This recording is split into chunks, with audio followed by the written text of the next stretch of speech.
अस्सलाम वालेकुम दोस्तों, आप देख रहे हैं डिजिटल बेसिक हब और मैं हूं आपका मेजबान। आज की इस तालीमी वीडियो में हम डेटाबेस मैनेजमेंट सिस्टम के एक निहायत अहम और बुनियादी तस्वुर पर बात करेंगे जिसे डेटा एब्स्ट्रैक्शन कहा जाता है।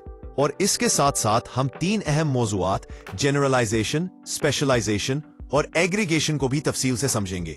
ये तमाम तस्वुरात DBMS में डेटा को बेहतर अंदाज में मुनज़्ज़म करने और समझने में हमारी मदद करते हैं। सबसे पहले हम डेटा एब्स्ट्रैक्शन को समझते हैं। डेटा एब्स्ट्रैक्शन का मतलब यह है कि डेटा की गैर जरूरी तफसीलात को छुपाकर सिर्फ वो मालूमात दिखाई जाए जो सारिफ के लिए जरूरी हो। DBMS में डेटा एब्स्ट्रैक्शन के जरिए डेटा को मुख्तलिफ सतहों पर तकसीम किया जाता है ताकि निजाम ज्यादा आसान और काबिल फहम हो। आमतौर पर तीन सतहें होती हैं: फिजिकल लेवल, लॉजिकल लेवल और वेव लेवल। इन सतहों का मकसद यह है कि सारिफ को पेचीदा डेटा इस स्ट्रक्चर से महफूज रखा जाए। अब हम जनरलाइजेशन की तरफ आते हैं। जनरलाइजेशन एक ऐसा अमल है जिसमें हम मुख्तलिफ एंटिटीज में मौजूद मुश्तरक खुसूसियात को एक आला सतह की एंटिटी में मुंतकिल कर देते हैं, यानी नीचे से ऊपर की तरफ जाने का अमल।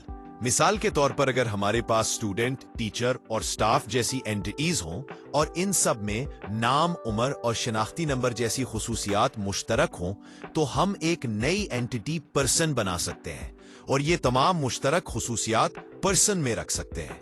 इस अमल को जनरलाइजेशन कहते हैं। जनरलाइजेशन का फायदा यह है कि डेटा में तकरार कम हो जाती है और डेटा का डिजाइन ज्यादा मुनज़्ज़म हो जाता है। अब हम स्पेशलाइजेशन को समझते हैं। स्पेशलाइजेशन दरअसल जनरलाइजेशन का उल्टा अमल है।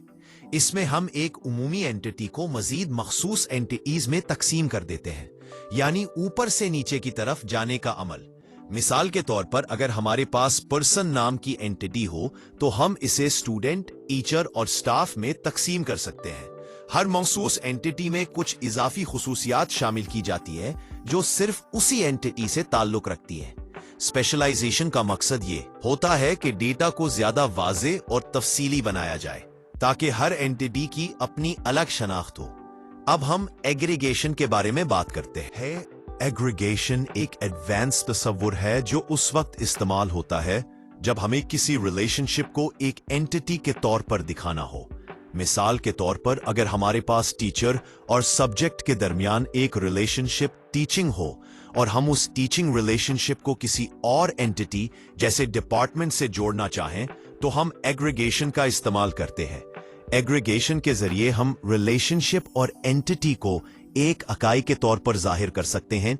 ये तस्वुर पेचीदा डेटा मॉडल्स में बहुत मददगार साबित होता है। आखिर में हम ये कह सकते हैं कि जनरलाइजेशन, स्पेशलाइजेशन और एग्रीगेशन DBMS के निहायत अहम तस्वुरात है जो डेटा एब्स्ट्रैक्शन को मजीद मौसर बनाते हैं। इन तस्वुरात की मदद से हम डेटाबेस को बेहतर अंदाज में डिजाइन कर सकते हैं, डेटा की तकरार कम कर सकते हैं और निजाम को ज्यादा काबिल फहम बना सकते हैं। उम्मीद है कि आपको आज की ये वीडियो पसंद आई होगी। अगर आपको ये मालूमात फायदेमंद लगें तो वीडियो को लाइक करें, चैनल को सब्सक्राइब करें और अपनी कीमती राय कमेंट्स में जरूर दें। अगली वीडियो तक के लिए इजाजत दीजिए। अल्लाह हाफिज।